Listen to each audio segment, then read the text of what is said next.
Hey KID crew, welcome to this month's Table Talk. As you can see, we have a new setup. We did gather around the conference room and break a little bread there, courtesy of our friends at Gandolfo's. And Table Talk is powered by Classic Interiors. And they make gorgeous furniture that is built to last a lifetime. They have these gorgeous Amish tables and chairs, the perfect place for you to gather your friends and family around the table and have productive conversations. Again, Table Talk is built on that belief that I have deep in my heart that when you come together and break some bread and engage in productive conversation, that's where the magic really begins to happen. So we will start off by letting our panel introduce themselves, and don't forget that you can certainly ask questions or make comments. We welcome your involvement. We'll start right here with you, Debra. Okay, hi. Debra Haacke, mother of 5, a social worker by education, and just do you want me to tell anything else? Sure, anything you would like to say. I guess I'm just kind of watching what is happening, and I feel like it's good, and I'm happy the way that it turned out. I really feel like we the people have spoken, but now I think we the people need to go to work, and we need to do what we can locally to keep issues the forefront. And I hope that that's what families and individuals will end up doing, is just the main issues of security and the border and the economy. You know, those are major things, and I think we end up getting, I guess, focused on the smaller stuff. I think that's what is triggering people to not feel like they can engage with the other side. Right. Such a good point. I mean, the map, as you look at it, is so eye-opening. All of that red really sends a pretty strong message that Americans were voting for some substantial change. Ian, we'll go ahead with you. Yeah, Ian Wendt, owner of official Patriot Gear. I sell patriotic apparel and I talk crap on the internet. So I tell everybody. No, I guess nowadays it's a social media personality that I've become. But my main thing is I own an apparel company called Official Patriot Gear, and our mission is to remind people that patriotism is not a partisan, it's not an exclusive issue, it's or not issue, but label. It's not something that only the right has, only this kind of person has. It's not, it doesn't matter what your race, your color, your religion, your political background. It doesn't matter. If you love the country and you love the people in it and you want the best for it and you want it to thrive and grow and you're willing to defend it, whether that's physical or just, standing up for what's right, that makes you a patriot. And I think, we're going to get back to that. What I've been saying for the last few years, ever since I started it, was we need to get back to that. Mm-hmm. We need to get back to people understanding that being a patriot doesn't mean you're a domestic terrorist, and it also isn't something to be scared of if there's a lot of people that are reserved about it, right? We saw what happened at the election, and the reality is the majority of this country is very patriotic.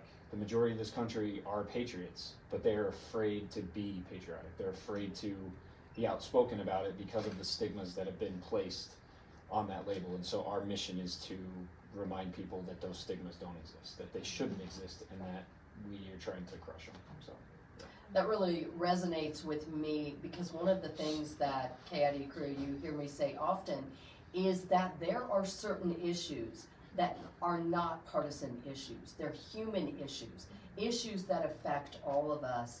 And as you were talking about the fact that people are a little timid, we're going to talk a little more about that. There was an interesting piece in the Deseret News talking about the fact that some younger voters were kind of scared into silence. They're afraid to be vocal about where they stand. Bryan. My name is Bryan Lovell. I'm a sergeant with Bonneville County Sheriff's Office. I've been in law enforcement for over 30 years. Been with Bonneville County since about 2001. And I served in a variety of functions there as public safety, and public safety is important to me. I get a lot of fulfillment from my job, and I'm passionate about it, and I'm proud to be able to work alongside a lot of other people that also share that same passion, and you know, and just in this general area, you know, we see a wide variety of things depending on the topic of the moment, whether it's an election cycle or this going on or that going on, and ultimately the world's still turning today, and we're all still here in the world, and just like what Ian said, you know, sometimes we get focused on one thing and forget that, you know, some of those broader things don't necessarily mean you should neglect the rest of the world turning and neglect other people's, you know, opinions and things like that. And so I think there is a little bit of that, people that are these days getting more and more trained to be afraid to say what they're about or what they're into or how they feel, because they're sizing up whoever they're across the table or the conversation with to see what their reaction is, and I've had that a couple times on a couple things, and that's just kind of it's kind of sad, because I think there's a lot of people these days that are trained that they're on that path and they have to react to that in such a way that's just not, doesn't need to be there. It's triggered or whatever you want to call it. So. Can I say something with that? Actually, I think what he said was important. And I don't remember exactly what it was because my memory is like a goldfish. It's 3 seconds and that's it. But it just triggered the idea, which is, I think the majority of this country, I don't think, I know, that's what we learned with the election. You know, the nice thing about this election, I think, is that so many of us who have been fighting for so long, I literally felt like the next day I felt like I had come out of a storm. I mean, as weird and as cliche as it sounds, it felt like we actually won a battle. Like, because me and people like me have been working so hard against the grain to get people to realize what was really going on in this country and to finally stand up and say, no, enough's enough, right? And it felt like we finally got that answer where it was like, this is where people actually stand, and everything we did, you know, I'm sure you guys are in that same boat. Everything we have done made a difference, even if it was a little difference by me and a little difference by you. But the reality is, I think most people in this country, we all want the same thing. We all want to go in the same direction. People just see different ways to go. Mm-hmm. They see different roads to take, right? One's going to take the freeway, one's going to take the back roads. We all want to go the same place. There's just different opinions and different ways to get there. And I think it's so important that we figure out how to understand that and accept it. Like, we don't have to agree on everything. It would be such a boring world if we did. Like, variety is the spice of goodness life, gracious, and yeah. As you're talking, it just reaffirms why coming to the table and having conversations is so important. Zach. Sure. Well, thanks for the invitation. I'm happy to be here. Zak Warren, I'm a licensed clinical professional counselor. I'm the owner of Pearl Health Clinic. I've got a great team of professionals alongside me. I've been an Idahoan for 25 years. My wife and I raised 2 kids here. We love it here. And I think part of having good conversation requires good listening.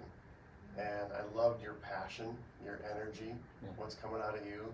I appreciate your perspective of trying to see all these different things and bring them together. And what you shared in terms of being a mom of 5 kids. Like, there's got to be an element in which certainly we can move forward. But as you were saying those things and sizing people up, I was thinking to myself, this could be interesting because I really value the contrarian position, the need to have someone who can push back. So actually I'm a registered Democrat in the state of Idaho.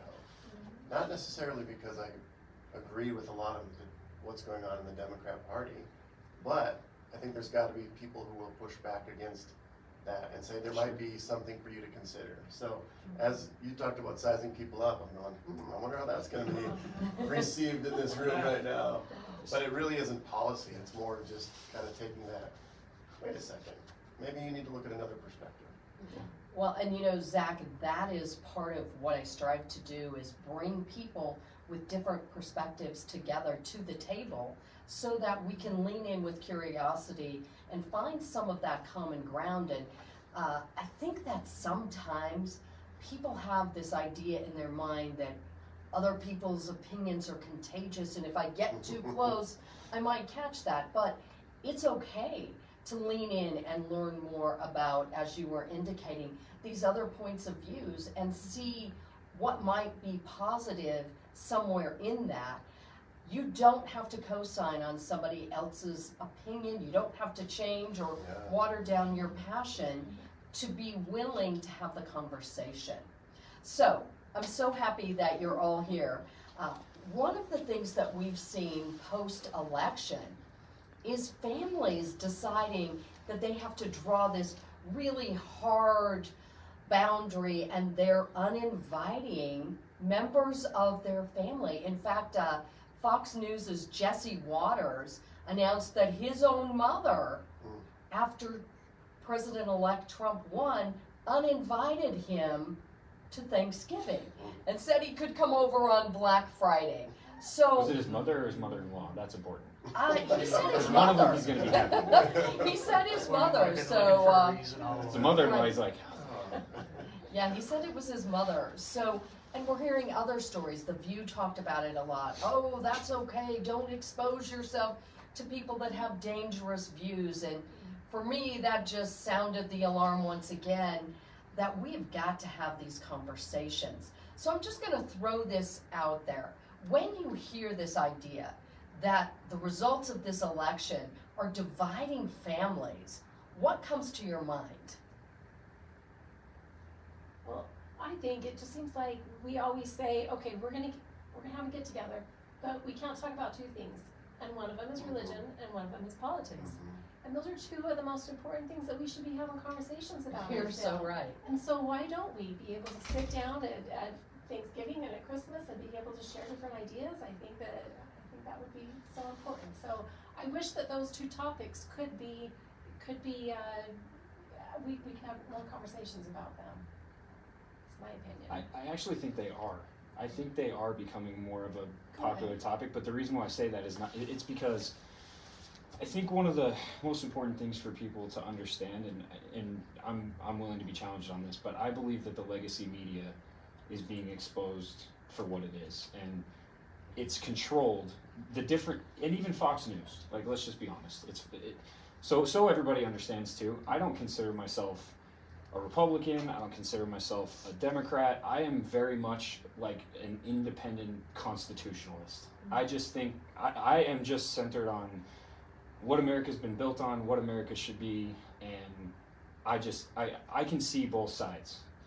So with this, even the media, like, I'll turn on Fox News and sometimes I'll roll my eyes and be like, come on. Like, it seems like it's all just one big propaganda machine. And I think that this election actually exposed that, because if you look at the turnout for voters, right? It was a lot of men, which is not actually super normal, a lot of young men, a lot of younger voters as well. I think that that's a big, you have to nod to the podcasts. You have Joe Rogan, you have Sean Ryan, you have some of these other massive podcasts that get far more views than even CNN. I mean, they're talking about CNN being up in flames now. Because I think what happened was the mainstream media, the legacy media, whatever you want to call it, has been exposed for what it has been for the last decade plus, which is nothing but one big massive propaganda machine. I appreciate that description, and I tend to agree with it. Yeah. What I'm curious about is, how are the podcasters not doing the same thing? Because How is it different? That's a good question. I think, sorry, get hot. I think if you look at, like, so I don't know if you guys listen to Joe Rogan. Yeah. Okay, I use Joe Rogan He's as smart, he's funny. I use Joe Rogan as an example because for the longest time, I mean, dude, he's been super pro Bernie Sanders. He's been very, very middle of the line. But in the last year or so, that has started to shift, much like a lot of other people. And it's not because he's been bought off by the right. It's not because someone came in and said, we want you to say this and we're going to pay you X amount of dollars so that you continue to say it this way. He's just having 3-hour-long conversations with people, and he's getting to the nitty-gritty and actually seeing, oh, this is insane. Like what you said, right? The fact that you know, the way that the families are being manipulated. Like, at the end of the day, I think the biggest person that is guilty of what's happening in this country is the media. You have these families that want to separate themselves now because of all the crap that they listen to on the media. And the media constantly telling them, this person believes this, so obviously you can't invite them to Thanksgiving dinner. It's like, what? What are you talking about? Why? What are we even doing here?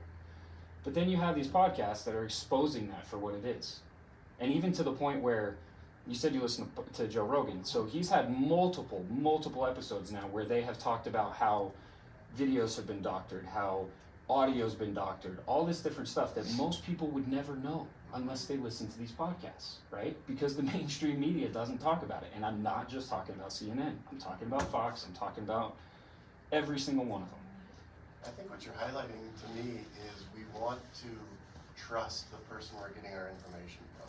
Sure. And you have found a source that you feel like is free from influence, free from some type of pressure to have some agenda.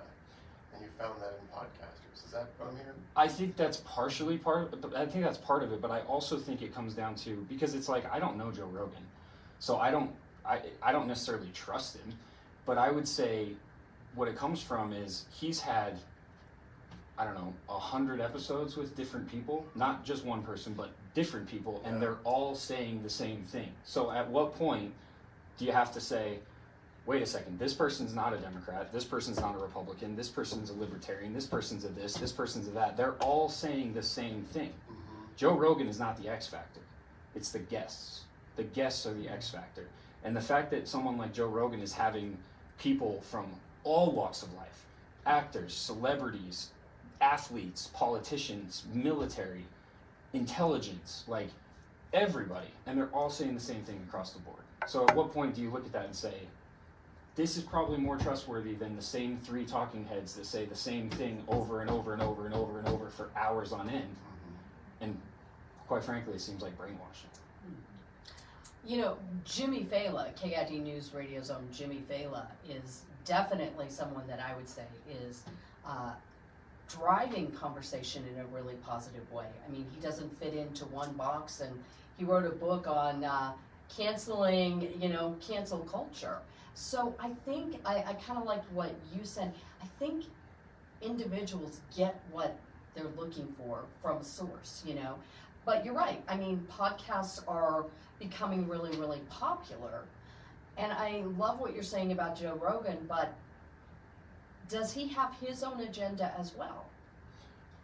I think you probably got a lot of people that, whether it's Joe Rogan or someone else, that I listen to a wide variety of things all the time. I don't have the time to catch everyone and all 100 episodes of this or that. But in my world, I feel like I kind of soak in what's out there and formulate my own opinion of what seems genuine or legitimate or whatever. What's hard to filter out these days is, I agree with you, like, that's something notable is if you've got Joe Rogan that brings 100 episodes and you got 100 people saying the same thing about topic A or whatever. What gets in the way to me, I feel like that's frustrating to me as a viewer, someone soaking it in, is you've got a lot of other people that are trying to get attention and making it more about Joe Rogan, but they're only, I kind of equate it to, there's so many things, you go look at news stories on mainstream and social media or whatever people post, and you have this wide variety of comments, and it almost seems like 2/3 or more are people that only read the first 2 sentences of the first headline on there. They're not getting into the meat of that. So you have media that is doing a good job of covering all the aspects. They're trying to out attention their competition in one way, this way or that way or whatever, or try to give you the tagline that says, oh, I gotta watch next because this sounds serious. Right. But nobody's really reading past that. And I think those things get misleading.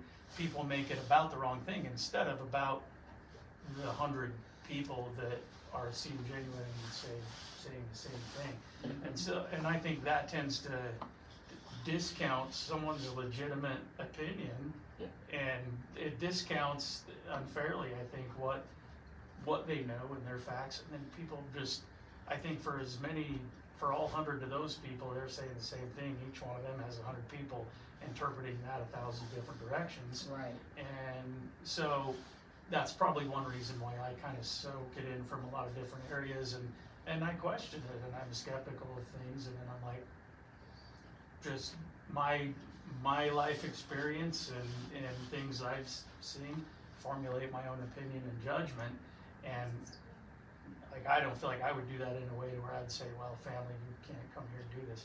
I've had too many friends and family that are so consumed by politics and news and things like that to the extent that it becomes, in my eyes, unhealthy. Like they forget about the rest of things in life, Right. like family, like just sitting down and having Thanksgiving dinner or whatever. Because it's kind of sad if you think about it when someone's making that decision just because they're this way or that way. At the end of the day, family still should be family in my eyes. If they don't believe that and both sides are fine and they don't want to talk to each other, that's fine. That's their business. What's sad to me might not be sad to other people, and I can accept that if that's the case. But I think there's so much information out there, so many different ways that you can soak that in and get it. I think it's good you find the things that you feel like Joe Rogan is probably going to have integrity and genuine in what he's covering, and he's getting down to the nitty gritty and splitting hairs and questioning both sides. That's good until all of a sudden it's not, right? Right. So your Fox News, their integrity's there. It's good until someone doctors a video, and usually in my mind that's probably in the name of attention or ratings or whatever. That's what I was getting And at. then that's all gone, and they've got to build that back. It's not impossible, Right. but that hurts them. That hurts CNN. But hey, today Fox is doing good. Tomorrow CNN's doing better. Right. To me, it's going to change. You just ought to be open-minded about all of that one way or another.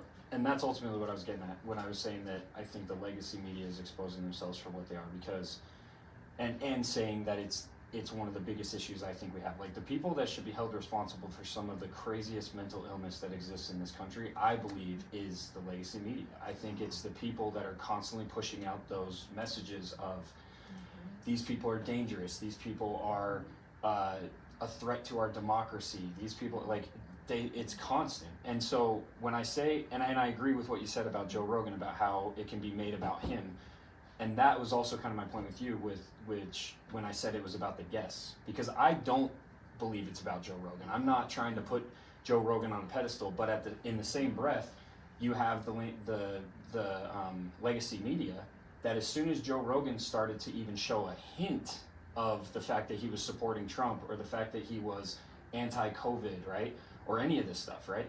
It all started when CNN doctored a video of him and made him look like he was extremely sick when he was talking about ivermectin. Do you guys remember that? Yeah, I remember that. Yeah, so the whole thing about ivermectin being horse paste and everything, that now they've come out and said, oh, it actually is pretty effective. Okay, so Joe Rogan was one of the first people that came out and said, I used ivermectin and some vitamins and a bunch of other stuff that I was prescribed, and I was able to get over COVID in like 3 days. The legacy media ran with that and basically tried to make it seem like he was some crazy right-wing conspiracy theorist. And they literally doctored the video of him, made his face look more yellow than it normally is, and tried to make it seem like he was a crazy person. Meanwhile, all these people that have been listening to his show for years are like, what are you talking about? Yeah. Joe Rogan's about as middle of the line as he can, as they come. He was a Bernie supporter, staunch Bernie and Hillary supporter. And then all of a sudden, because he's pushing against this narrative of COVID, now he's this far right-wing conspiracy theorist. And that's what I'm talking about when I say that I think the mainstream media, the legacy media, is one of the biggest issues we have in this country, and how it was exposed this election, this past year or so, because people like Joe Rogan saw it for what it was. And it's hard to argue when he's having 3-hour-long conversations with people that are completely unedited, because they are. He doesn't edit them. He doesn't make clips. It's one big conversation. It's hard to say, oh, this was controlled. Like, that's the point of the podcast, right? But not even just making it about his podcast. Talk about all the other ones that have had these same people on there that aren't editing it, that aren't making these viral clips, that are actually getting to the meat of who these people are and what they believe and how they show up. That's been the common narrative with the public, with millions and millions and millions of people, of saying, yeah, this isn't what they've been telling us. They, as in the media, right? And now they're starting to see there's another side to it. And the other side is very much in the middle. It's very much not far right, not far left, but just in the middle of, we just don't want to be crazy. I think you gotta filter out what that's all about too. Like, Yeah. because I tend to believe that if one media outlet's saying this, or a podcaster saying this, and it seems genuine, it's not edited, and then another one goes and cuts that up and changes it.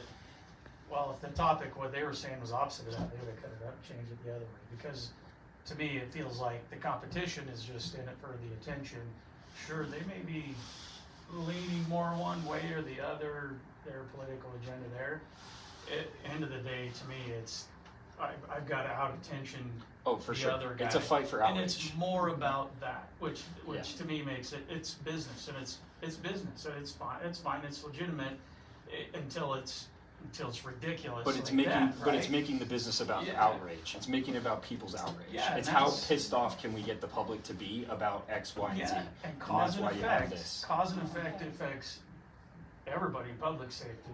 It affects people in mental health world, because it's, and how do you go and get statistics on how many people were unfairly triggered, for lack of a better way to put it, unfairly triggered, that made unfair decisions and reactions based on something completely off topic or whatever they're dealing with right now, right in front of them. And they're doing these things based on stuff that's out there in the world that they're soaking it in and having interactions with, and yeah, maybe it's pissing them off or something, but then, they're making bad life decisions in one way or another. They're getting in a fight with the cops, in a fight with their family, they're not taking their meds anymore, they don't go to their counselor anymore, they go into crisis, and now we're fighting with them, social workers are fighting with them. It's hard to go and see cause and effect of some of that. I think that's a factor there. There's probably, to be fair, there's probably a lot of factors there.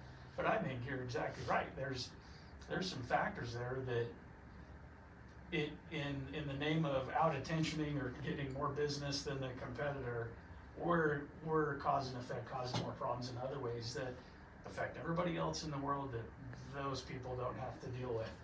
Yeah, when one, yeah.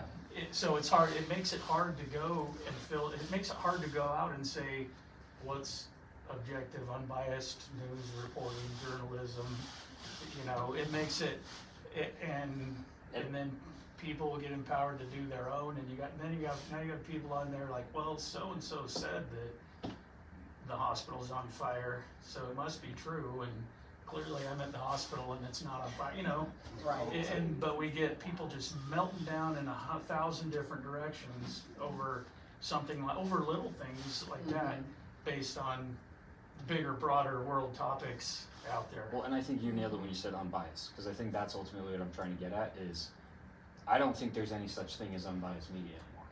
I think everyone has an agenda when it comes to the main, biggest voices and the main talking heads. And that's what I mean when I say it's shifting. It's starting to shift. There's a quote, I forget exactly what it is. I think it's we're inundated as a society with information, but we're all starving for knowledge. Yeah. The thing about these podcasts, the thing is about these radio shows, right? Even something like this, we are not doctoring this video. We're not gonna create some hypersensitive clip to make someone pissed off. This is just a conversation that normal people are having from different walks of life, right? That's what's happening now. The attention is starting to shift from outrage porn on legacy media to, no, let's actually listen to these conversations. 3 hours of them. And let's figure out where these people actually stand, and let's find the common ground. And that's ultimately what I believe we saw and are seeing now. And I think that's kind of where I was trying to get at. Well, and that makes a lot of sense. What I'm hearing you say is it is about the conversation.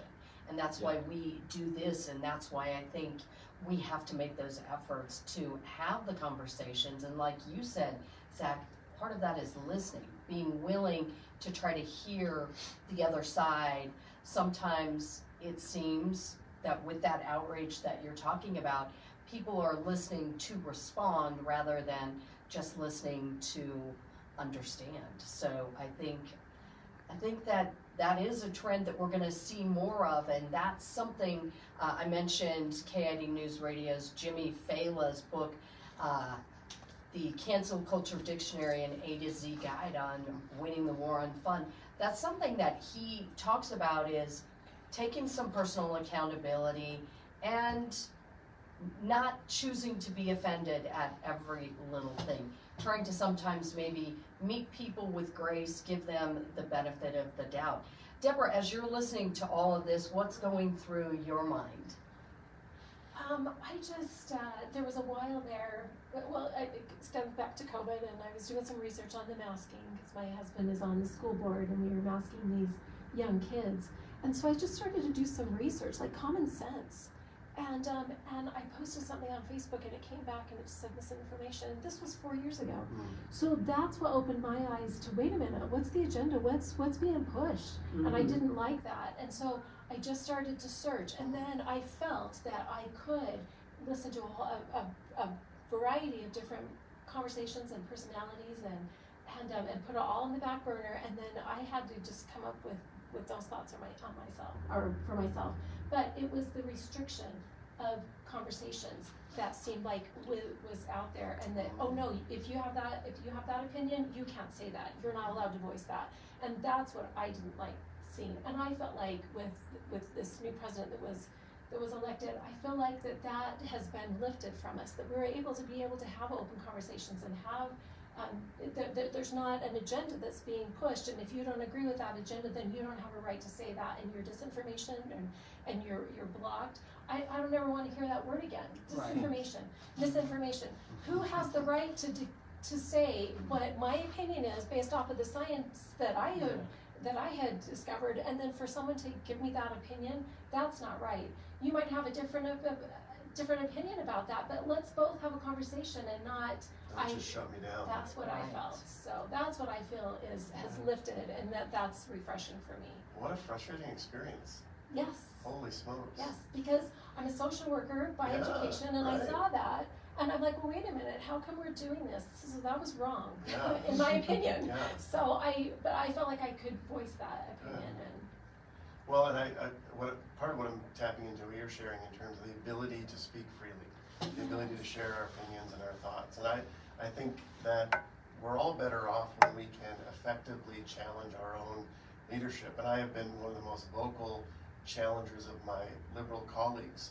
They contribute greatly to that problem. People don't know what they can and can't say because they're going to get shamed for not knowing the right pronoun or the right way to refer to somebody. And that's not a helpful way to coexist. It's just thwarting the very curiosity that we want to promote.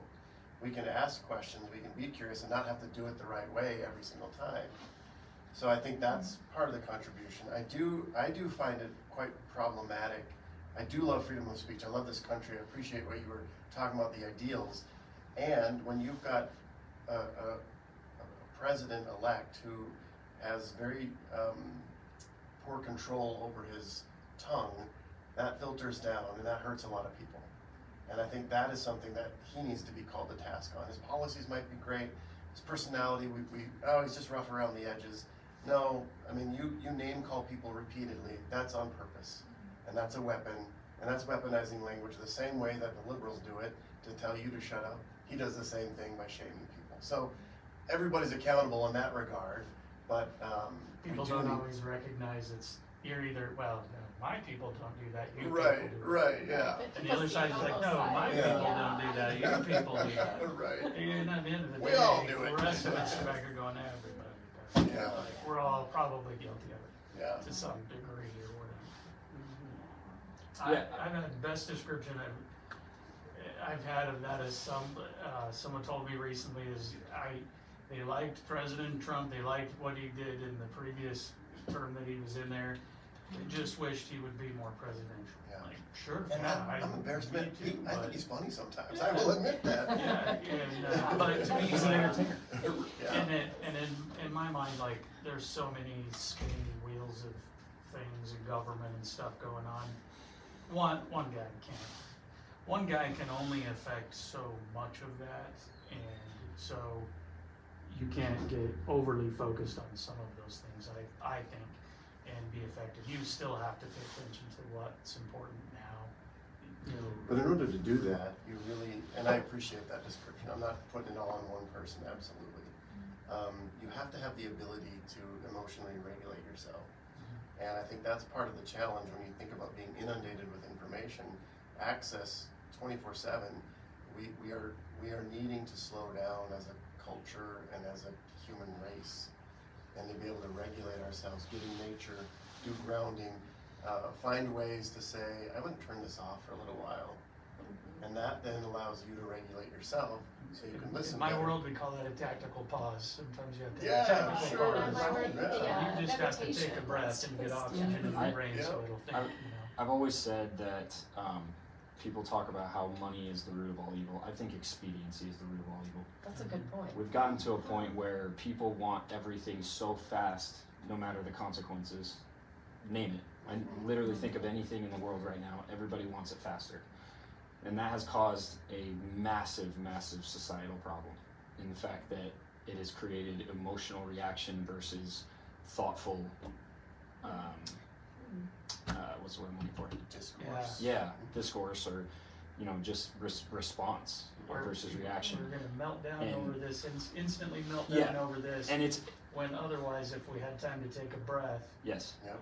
and it's also then you empowered. would go, I don't need to melt down over this. And it's also empowered these people to be able to elevate those things and amplify those things to create more outrage. Right. And so, it's the same reason why with my company, when people hear official Patriot Gear, they're like, oh, I'm gonna get on, it's gonna be nothing but MAGA merch. No, wrong. We don't sell a single thing that has to do with Trump. We don't sell a single thing that has to do with MAGA for that reason, because it's not about one man and one presidency. It's just about patriotism. And I'm not trying to plug anything right now. I'm just literally explaining, like, with Trump especially, does he say a lot of stupid stuff? Yes, absolutely. He's very, very inflammatory because he's an entertainer. He knows marketing. He knows how to rile up his base, and he knows how to create the outrage that he needs to push it. Like you said, it's politics and it's business. Does he go about it the best way? Absolutely not. Do I wish he would hold his tongue sometimes and shut up? Yes, absolutely. I think everybody does. But at the end of the day, the best explanation that I've ever been given, or I guess the best explanation that I can come up with is, if I'm choosing somebody to fly my plane and get my family in the air and delivered safely, I would rather have a pilot that has a really, really crappy mouth and maybe not the best morals, that knows how to fly that plane and land that plane well and has proven it, versus someone who doesn't know how to fly the plane but is a really, really nice person and makes everybody happy. I don't care how happy I am. If that plane is going like this, I'm not happy. Yeah. And I believe that that is what the American people have seen, and that is what has been manifested over the last year or so.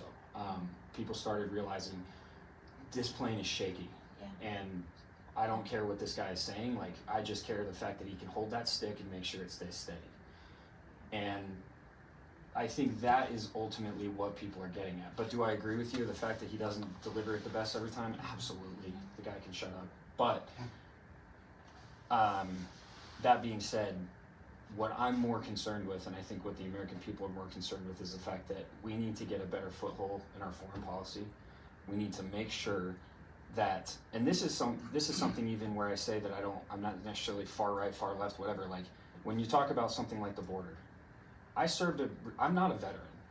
Like, people ask me why I'm so quote unquote patriotic. It's because I served a religious mission and I lived in Nicaragua for over 2 years. I saw what it was like to live in a country that is the opposite of America. And so not only do I understand what we have here in America, but I also understand the need and why these people want to come here so badly. But you have to understand there's a fine line. And it comes down to the simple common sense statement of, I'm not going to leave the fence to my backyard open for anyone just because I think there's 5 of them that want a better day, right? Because I have a pool in my backyard so they can get in a pool when it's hot. What are the other ones going to do? We don't know. And you have to have a border. You have to have something secure. And that's another thing that I think a lot of people have noticed is you can't just leave it wide open. And that's a massive issue.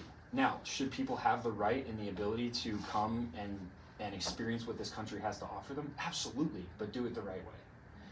So all these different issues that I believe, just like you said, are common sense issues, I think that is the biggest conversation right now that people need to have. But unfortunately, I think where it's gone is it becomes more about the emotional and the people's emotions, as opposed to what's the logic here? What is the common sense, and what really needs to happen in order for us to thrive as a country and as a people? And so even to your point about when you're saying pronouns, dude, I don't care if people have pronouns. Like, call yourself a lampshade for all I care. That's your freedom. And if I want you to respect the fact that I want to carry a gun anywhere I would go, I better be willing to expect that you want to to respect the fact that you want to call yourself whatever. I don't care. But also, don't force me or anybody I know to do what you believe is the right thing to do, because it's not right and wrong. It's this works and this doesn't work. It may work for you, it doesn't work for me, but it doesn't mean I'm going to stop you from doing it. Right? And I think that's where the conversation needs to go. Like, what works, what doesn't work, and how do we find that common ground? As I'm listening to you, I'm hearing that we have a great opportunity in front of us for change, for positive change. And I loved that you pointed out the power of our words. Sometimes I think people become keyboard warriors, and they pound out these nasty grams without really considering the magnitude of the words they choose. And they would probably never say those things if they're looking somebody in the eyes. And so I think it's what you're talking about, what you were talking about also, Bryan and Debra and Ian, all of you, is sometimes taking that step back, that little beat, to think before we speak, to think before we act. Or, understand there might be a reason someone is saying something that you might want to respond to. Especially with keyboard warriors, you don't know what's going on. You don't. And you don't know who's real. Yeah, you don't know who's real. Absolutely. Dude, that. And end of the day, you elect people and you put them in positions that you trust that overall they're going to be able to do things that keep us safe and our freedoms and whatever you believe in. There's no way to know everything that takes or everything going on. There's not enough hours in the day for you to do that and be in your life. I have no idea what it takes to be president of the United States. I don't know how much work goes into foreign policy and border. I know some of the things that have to be in place and in general have to happen. I don't have time to consume all the information that those elected leaders are in, that they consume to make decisions one way or another. And so of course they have staff and helpers and things. So you elect those people based on the trust that they're gonna put good people around to do what the majority of everybody wants. And it's the same thing it's almost similar in life. You see people making comments or posting about this or posting about this, they're keyboard warrioring, and whether they're saying it they're just out there, their purpose in life, they love, that's their hobby, is just to poke a stick at something. Tomorrow they could say the exact opposite, to poke a stick this way, and they're just there to see their reaction. And yeah, that's rude and wrong and everything, and if someone challenges on them, they're just gonna lean back on, well, that's my right to do that. Well, yeah, it's not against the law to be a jerk. In my business, we're called to referee those things. Yes. Daily, right?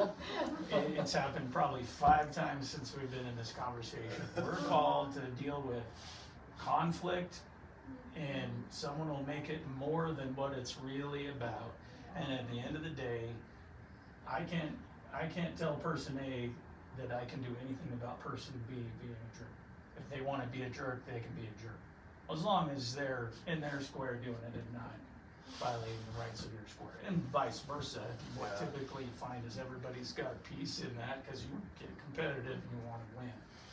And so, Sorry to interrupt. Was there more you wanted to? No, go ahead. I have a really, really good friend of mine, and I love the guy to death. We're great friends. And if I didn't have a relationship with him in person, I could not ever be associated with him by what I read in his online stuff.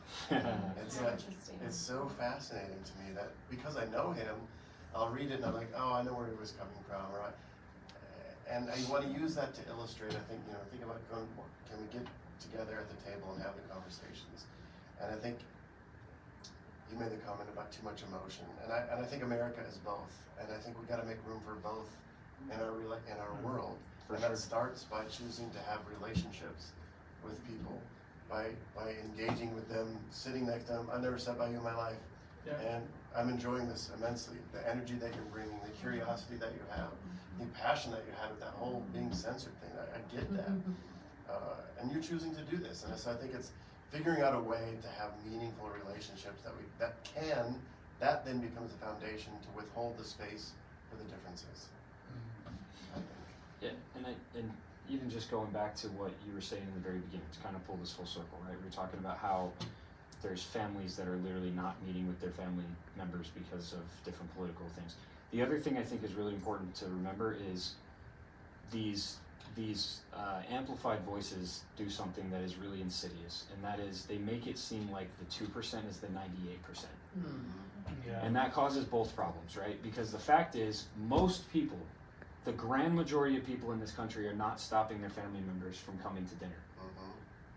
But the media makes it seem like it's this crazy epidemic in this country that everyone is all against their family. And it's like, it's the same thing that happened in 2020 with race. You go outside, no matter where you are, and it's going to be hard for you to find an actual racist near you. It's going to be really hard. Most people are going to be totally fine with everybody and their friends and their neighbors. And I just got back from North Carolina.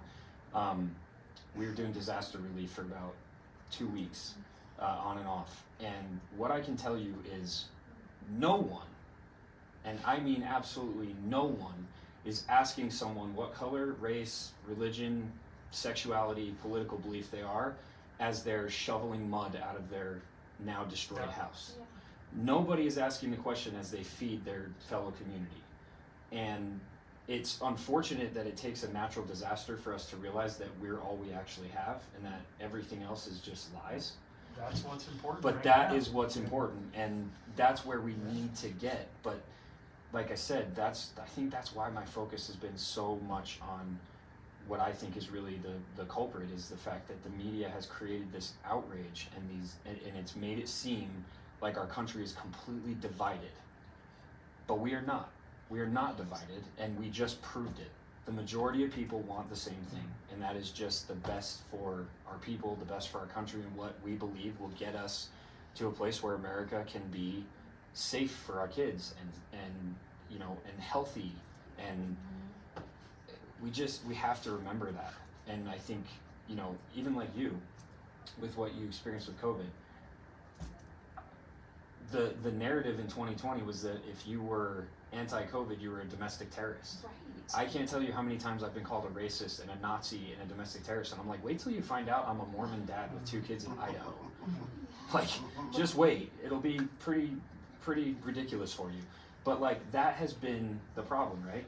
And I saw something somewhere where it basically said that this past election, what happened is all these people that have been demonized and called names and labeled things that are definitely not what they are, just got sick of it and finally said, no, this is not what I am. I'm not a Nazi.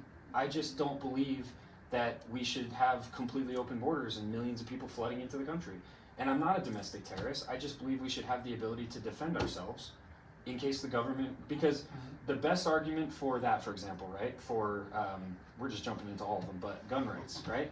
The best argument I've ever heard is, can anybody honestly say that you believe the government would never try to take over or try to harm the people? Can you honestly say that you would never believe that the government could ever try to take advantage of of their people? And I don't think anybody could say that because there's so many factors. That's a loaded, yeah. That's why we need to, that's why we need the Second Amendment. That's why we should never lose our guns. Because if we can't guarantee A, we cannot lose B. And that was the whole point. It's not a political thing, in my opinion. It's just black and white. I think as long as we can continue to have the and, everything you said is beautiful, and I totally agree with all of it. I just think we got to continue to have room for the and, because there are folks that I know who have been victims of racial attacks. Oh, and I'm not saying it doesn't So, exist. yeah, so we I'm just just have to saying have that's room for 2% versus 98%. Yeah.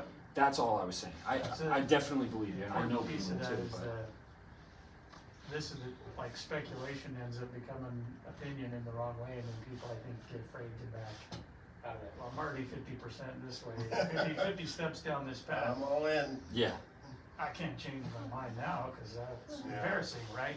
And exactly what you said is, you know, 2%, a problem that's only happening 2% of the time, definitely more often than not looks like it's happening 98% of the time everywhere. So people will speculate and form opinions to the extreme that way. So I guarantee you can go out there and find people that you could probably go out and start flipping through your reels or whatever right now, and you'll find someone that the election day said, well, if Trump gets elected, we're going to war tomorrow.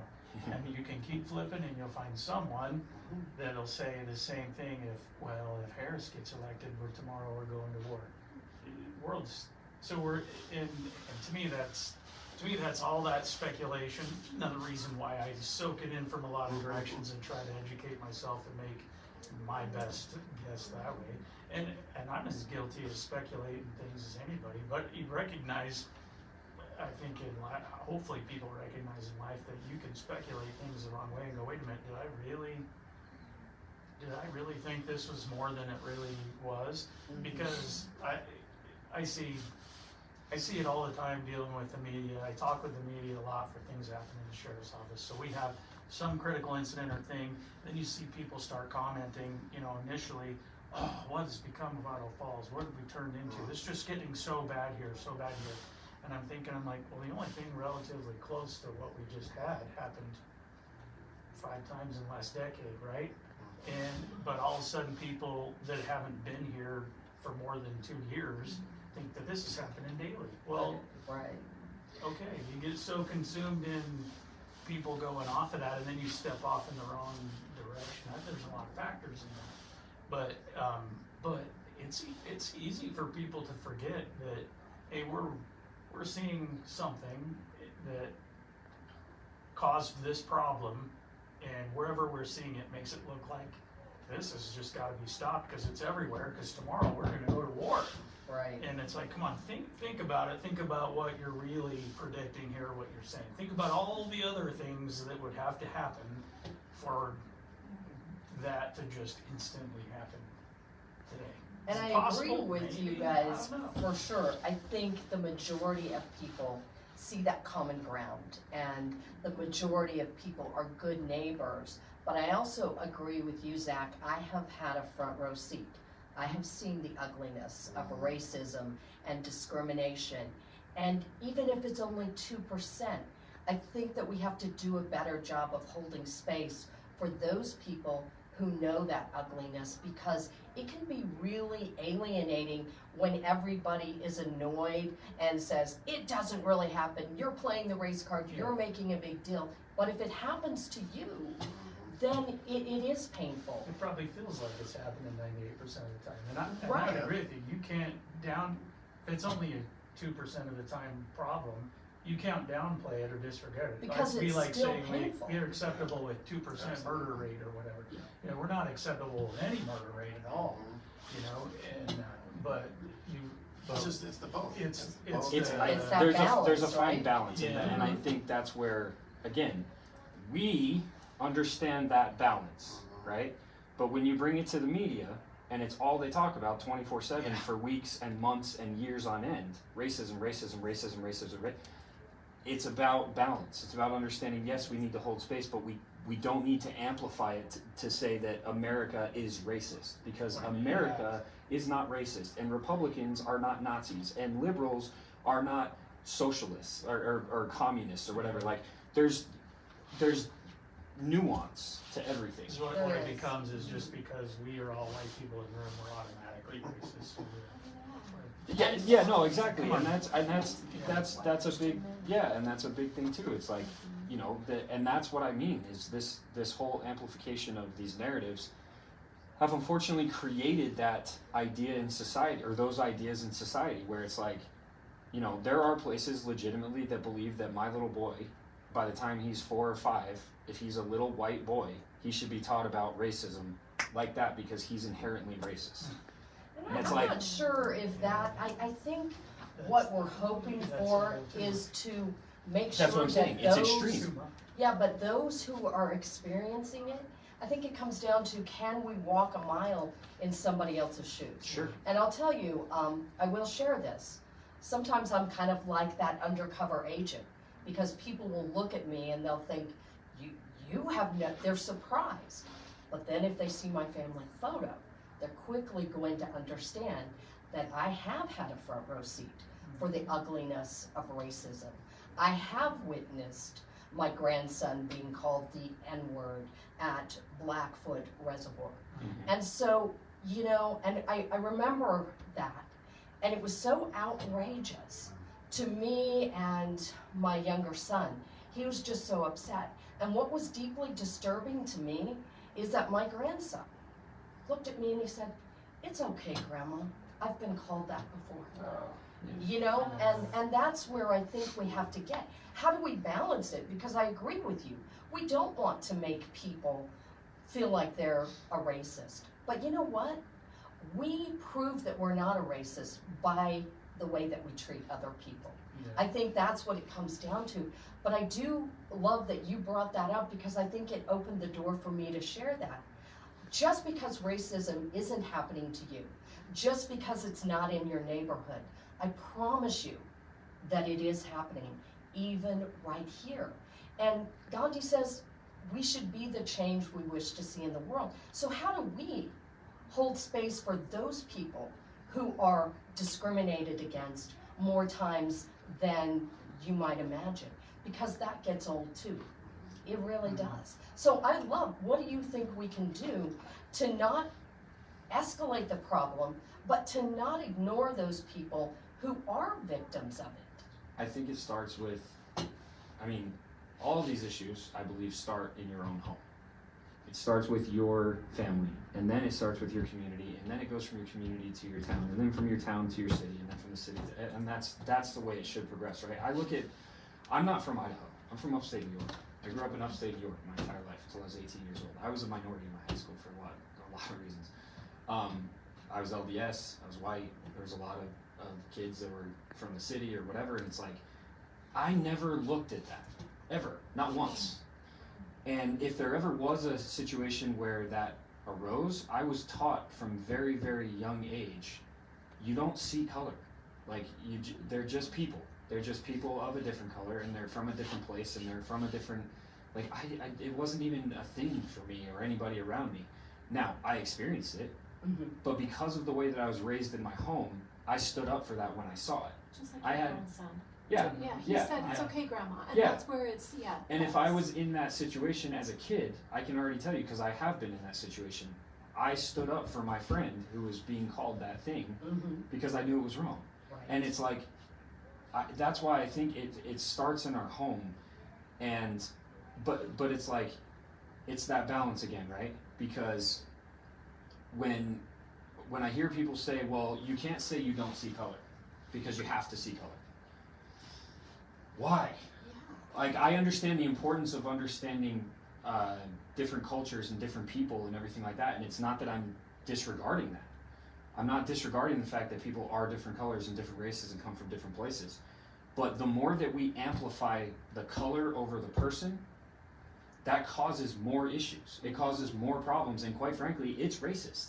What I would like to share a little bit with that, my oldest son is biracial, so I have a grandson and then a granddaughter. Yeah.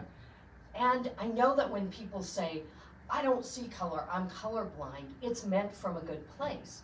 But the other perspective of that is that in order for me to treat you with respect and dignity, I can't see your color. So what I like to say to people is, I don't want you not to see the color of my son or my granddaughter or my grandson's skin. See it, because it's beautiful. All I'm asking is that you don't use the color of their skin to treat them differently. And that's what I mean when I say that. Right. What I mean when I say I don't see color is not that I don't see that they're a different color. Right. It's that I don't treat you differently because you're a different color. Absolutely. It's not a factor in how you. No, and to give you guys more personal perspective from this, so I had a friend, his name was Taylor, he's from Louisiana, Monroe, Louisiana. We actually went on a mission together. We were best friends for close to 10 years. In 2020, when I started getting vocal about the riots, and when I started talking about what the media was not talking about, which was, I still believe that a lot of that was very manufactured to create the outrage that it did leading up to everything that happened. When I got outspoken about those things, and when I came out as a supporter of Trump, when I said I was supporting Trump, he decided, after 10 years of friendship, with absolutely no warning, that I was a racist and that we could no longer be friends. And he cut me off like that. He was my best man at my wedding. That had to be hurtful. No, it was. But it opened my eyes to everything I've been talking about now, which is the narratives that are created in the mainstream media, in the legacy media, and promoted constantly through the waves are what actually shape what a lot of these people that are susceptible to that manipulation believe. And not only believe, they take it on as an identity. And ever since then, he has been, quite frankly, racist. He has become racist against white people. Everything that he posts is about how white people do this, white people do that, white people do this, that is racist. So a lot of what happens in the media, and I think this is what I'm getting at, it creates the problem that they are quote unquote trying to solve.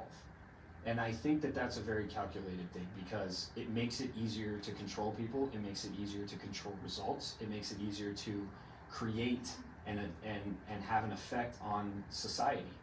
And so from the very beginning, when I said that I think we've seen a shift from that, I think it's because people are finally realizing that that's actually what's happening. And instead of listening to the talking heads on the TV, they're starting to say, well, wait a second, let me have a conversation. Because I can guarantee you that if I was still around him in 2020, and we sat down and had a 3-hour-long conversation about where I actually stood and what I actually believed, we would have found the common ground that we'd had for 10 plus years. But it had been so ingrained in him that anyone who supported this person and anyone who was speaking out against this thing that was happening in the country, they had to be the enemy. And to this day, we still don't talk. And so, when I say I never saw his color, I never, ever saw him as anything but, that's Taylor, my friend.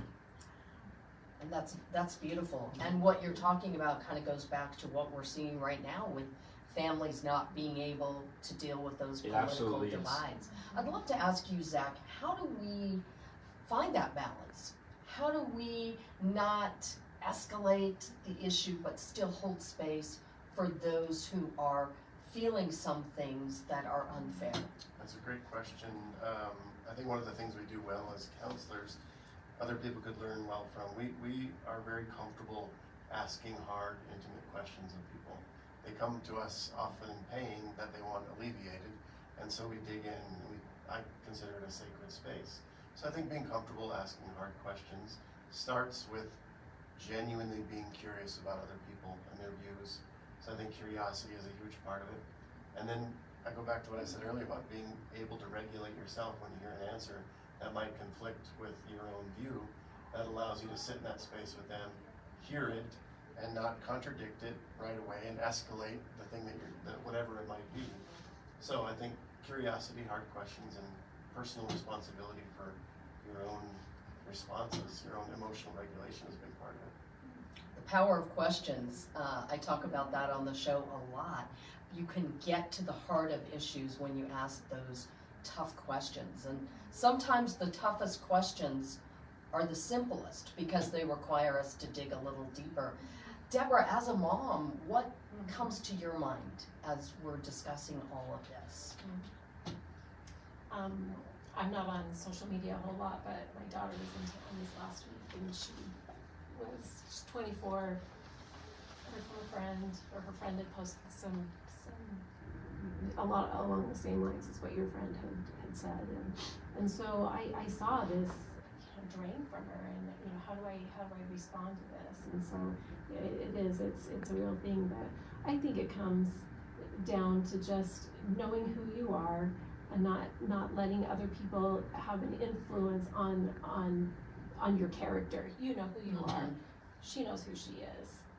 You know, and all of my kids do. And they're gonna get a lot of chatter out there. So they just need to be just extremely comfortable with who they are. And then education. You know, if this is how you feel, then just be able to have a voice, I think, and educate. You know, this is the way that I see things differently, and so hopefully that would help. Great perspective. There are a lot of people out there who would like to write our story for us, right? I mean, and that's kind of what I've been hearing. So it's really, we have to take our seat in the editor's chair, take back the pen, and remember that it's our story to write, and we get to choose how it's told. I like the reference to the social media reaction. I have 2 children, 23 and 21. And the piece that stood out for me for that is it has created a limited ability of our young people to resolve conflict effectively, because you can have a reaction to something and not have to face the person. The consequences. Yeah. Because in my days, you got punched in the face when you said Right. something like that. You got Yeah. decked in the jaw. Right. And that there was And it was dialogue socially acceptable. back and Yeah. forth. You It wasn't dusted like yourself off, And you were right? friends later, or you weren't. Yeah, I mean, you said something out of pocket and it was bah, and I was, oh, I won't be saying that again. Right, then you work things out. Or you just right? didn't say anything because you knew you were going to get punched. Yeah. Right. Not to promote violence or anything. But you're promoting Yeah. that it certainly is a different time, and social media has It's taken emboldened. this, yeah. We do have a lot of, I don't know, you could chalk it up to Yeah, I'm sure you deal with generational this all the time. differences and things, but we have a lot of people that don't know how to resolve any conflict without yelling, screaming, violence. Somewhere I was listening to something, and they were talking about how, like, people raised in the world of Jerry Springer and that kind of thing is Facts. sort of taught. South You Park. look at that is taught. It's so true, though. Oh, This is yeah. the only way we resolve conflict Yeah. is this. Throwing chairs. And then how many WWF. reality shows are all about, you're gonna watch it till there's conflict, so you go, oh, look at we said that, Yeah, and then see if yeah. they fight. You're watching hockey for the fights. I like hockey, I don't know anything about it, but think about it, how many people watch it for the fights? You know, watch NASCAR for the crashes, right? And some people are a little more into it that deeply. You think when people are under pressure and they're not comfortable emotionally regulating themselves, Right. and my hope is by and large, most people are at least 70–80% of the time able to emotionally regulate when they need to and understand what's important now. But you have a lot of people that they instantly are down that path instead of the tactical pause, the breath, taking a look at, well, realistically, is this going to affect me? Because you have a lot of people worrying about things they can't control, you know, and neglecting the rest of their life, and then that causes some problem. But yeah, that's my hope, is you have by and large, most people are emotionally able to regulate and not overreact. And the problem is it's too readily available to see that smaller portion, what I hope is the smaller portion of society that doesn't know how to resolve anything without a conflict. Like they don't even know how to function as a normal person in life sometimes, it seems, if there's no conflict going on. And again, I think that comes down to the home. Like, it really does. I mean, it comes down to how you were raised. It comes down to the experiences you had as a child. I mean, so much of what we take, so much of what we take as a child translates to, we have anchors that we hold on to for the rest of our lives. And sometimes we don't even know what's happening. Sometimes we don't even know we're seeing the world the way we are. And it's all because of something our dad said to us when we were 5. Yeah. And it just, boom, and it never went away. And that's exactly how you see the world from now on. And so, I think I'm curious, Zach, when you were talking about how, and by the way, I appreciate you being at the table, dude. Like, all of you guys. This is needed, and I appreciate it genuinely. When you said that you were, you challenge your Democrat colleagues and things, like, I'm curious, and I think everybody would be curious, what are some of those things you challenge them on? Because I think that also has been a conversation over the last year or so, where the Democrat Party has had that conversation quite a bit. At least my friends who are Democrats have. And it's not that they've moved right, but they've definitely shifted closer to the middle. Yeah. I think because the Overton window has moved. Yeah, one specific example comes to my mind recently, and it has to do with, maybe it's the cancel culture piece, where there's a lot of public shaming for not framing and talking the right language, the right words. The shutting down on college campuses with the need for safe spaces. Those kinds of things are actually hurting our education system. So I really want to sit with people in their pain, see them in that, and then be able to talk about resiliency. Okay, yes, that awful thing happened to you. You were called the N-word. That's a horrible thing. We need to sit with that. And what can we do about it? How can we promote resilience rather than, to your point, focusing on America being a racist nation? We might have different views on that, and yet I think we both don't want to focus on that.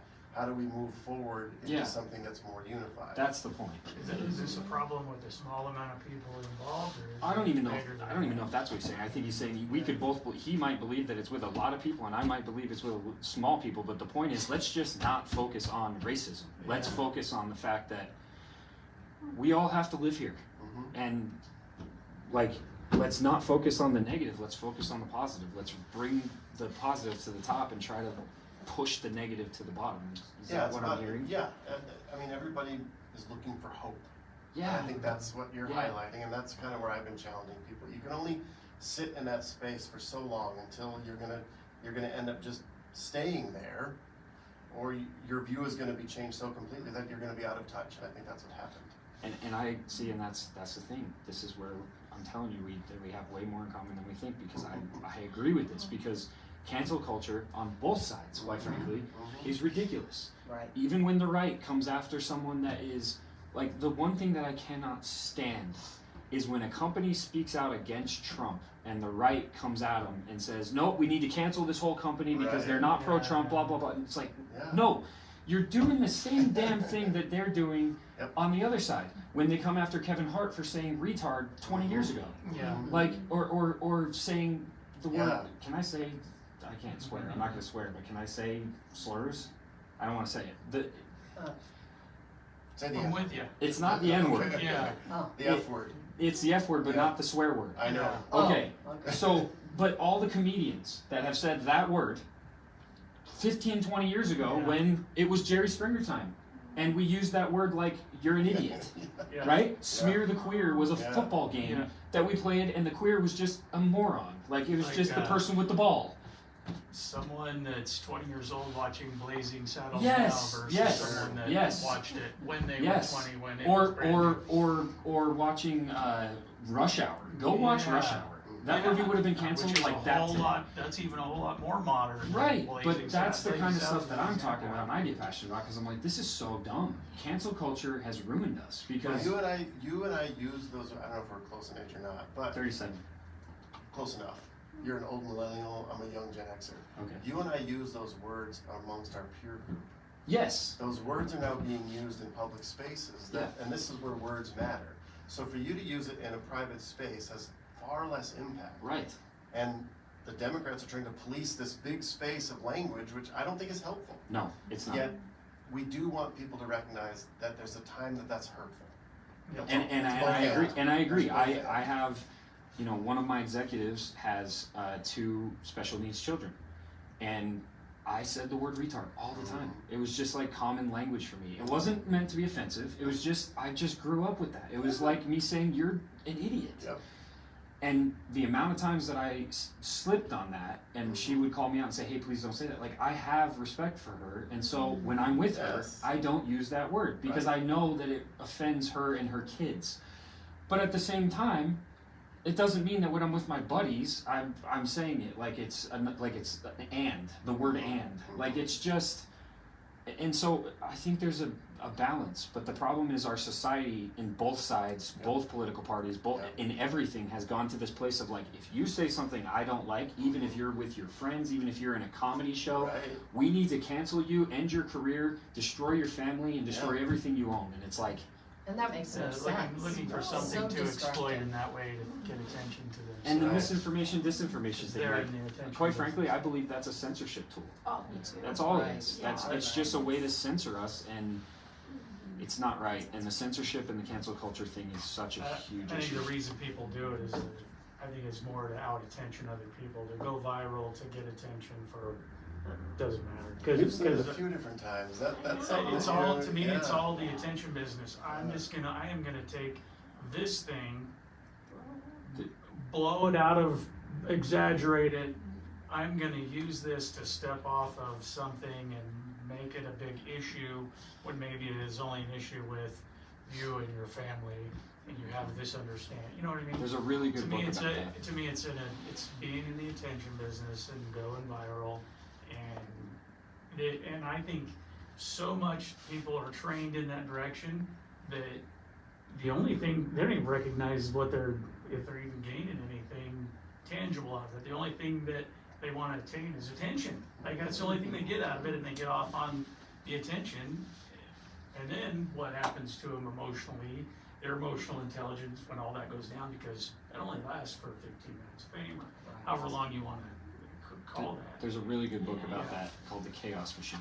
Yeah. And that's, do you know what that is? Have you heard of I that? haven't heard of It's that. really, really good. It basically just talks about how the rise of social media and the rise of attention and the fight for outrage has created monsters, because that's And exactly I what it and is. I think in large part, most of them don't even know why they're monsters. Oh no, they don't. They Right. have no idea. Well, we are almost out of time, so I want to just give each of you a quick check. We'll start right here. Just Sure. any final thoughts? We've just been so engaged in the conversation, we've got a little long, but we're going to wrap things up so people can get on their way. We'll start with you, I Zach. do appreciate it. I enjoy the dialogue. I appreciate the consideration, the space to share it, and the relationship. Really, for me, that's what it's about. And meeting new folks. And thanks for bringing it together. You got it. Yeah, see, I didn't know what to expect. I have this urge, this is deep conversation. And I do news releases, and this serious thing happened, or this Yeah. happened. And the rest of the time, I want to laugh and joke and mess around. And so this is different. This is different for me. I don't know if I'm uncomfortable with it or not. I did not expect it. I really do appreciate it for all the same reasons, Good. for sure. Ian? Yeah, no, I echo that. Brian, Zach, Debra, I appreciate all of you guys for being here and having a conversation. And we need it. We need it more. We need more of the table talk. Right. And we need to be able to actually talk across the table and We'll get. find out how much we have in common. Yeah, like, because you know what? Like I said, there's gonna be things we disagree with. It's okay. Mhm. It's really okay. Like, I'm not going to, and that I think is the biggest thing for me for the last few years, is I have been trying so desperately to get people to understand, like, hey, it's okay. You just don't force your beliefs on anybody else, and we're okay. Right. I'm not gonna force mine on you, you don't force yours on me, and it's fine. And I have so many friends, like you said, where if I was just following their social media, oh my gosh, I wouldn't even consider it. I wouldn't even follow them. I'd see their stuff and be like, screw it, I don't even wanna, just because not because I don't wanna fight.